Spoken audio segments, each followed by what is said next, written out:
যারা সাকিবিয়ানরা এই ভিডিওটা দেখছো, আমি একজন সাকিবিয়ান। সাকিব খানের সিনেমা ভালোবাসি, তার প্রত্যেকটা সিনেমা আমি দেখি। তো আমিও একটা কনফিউজের মধ্যে রয়েছি যে এটা কেন হলো বা এটা কি ঠিক হলো, এরকম একটা কনফিউজের মধ্যে রয়েছি। যাই হোক, সেটা হচ্ছে মেগাস্টার সাকিব খানের আপকামিং সিনেমা প্রিন্সতে অফিসিয়ালি কনফার্ম হয়ে গেল মেন নায়িকার চরিত্রে তাসনিয়া ফারিন। হ্যাঁ, তাসনিয়া ফারিন এই সিনেমার মেন নায়িকা থাকতে চলেছে।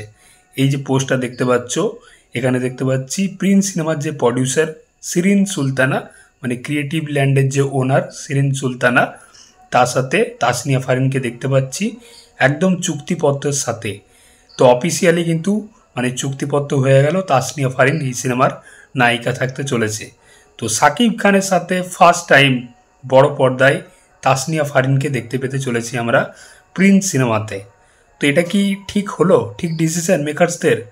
এর আগে কিন্তু ইদিকা পালের নাম শোনা যাচ্ছিল এবং ইদিকা পালের একটা রেমুনেশন নিয়ে, একটা চার্জ নিয়ে প্রবলেম হয়েছে, মেকার্সরা সেটা দিতে চায়নি। যাই হোক, এটা রিপিটেডও হয়ে যাচ্ছিল বারবার। আমরাও চাইছিলাম না যে ইদিকা পাল এই সিনেমাতে থাকুক, কারণ অলরেডি সাকিব খানের সাথে দুটো সিনেমা করেছে।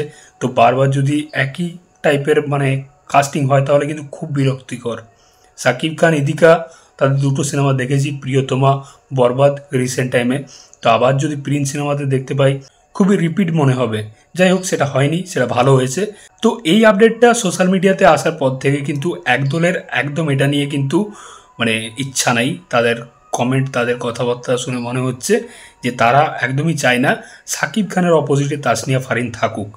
দেখো, আমারও কিন্তু এই বিষয় নিয়ে একটা দ্বিমত রয়েছে। সত্যি বলতে তাসনিয়া ফারিনের অভিনয়, মানে তার প্রিভিয়াস সিনেমা তো দেখলাম ইনসাফ, যেখানে সে অ্যাকশন ট্যাকশন করেছে।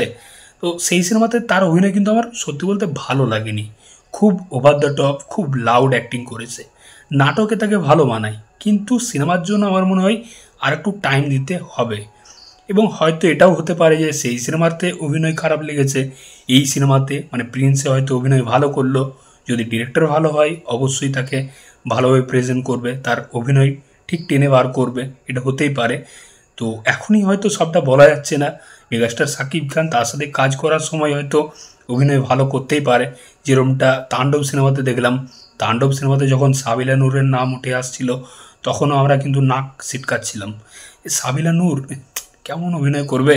কিন্তু সাবিনা নূর যথেষ্ট ভালো অভিনয় করেছে, সাকিব খানের সাথে একদম টক্কর দিয়েছে অভিনয়ে। সত্যি এটা কিন্তু স্বীকার করতে হয়।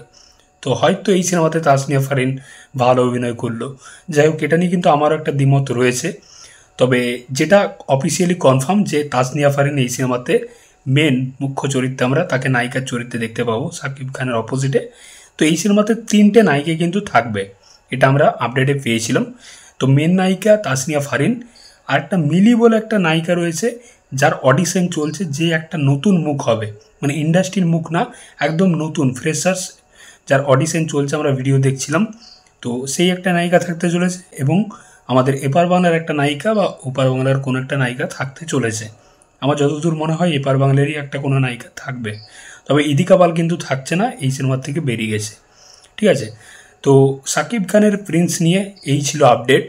তো মেন নায়িকা কিন্তু তাসনিয়া ফারিন অফিসিয়ালি কনফার্ম হয়ে গেল। এবার তোমরা তোমাদের মতামত কিন্তু অবশ্যই কমেন্ট বক্সে জানিও যে মেকার্সদের এটা কি ঠিকঠাক ডিসিশন, তাসনিয়া ফারিন একদম মেন নায়িকার চরিত্রে সাকিব খানের অপোজিটে প্রিন্সে। অবশ্যই কিন্তু তোমাদের মতামত জানিও কমেন্টে। চললাম, দেখা হচ্ছে পরের ভিডিওতে। চ্যানেলটাই নতুন হয়ে থাকলে কিন্তু অবশ্যই সাবস্ক্রাইব করে যাবো।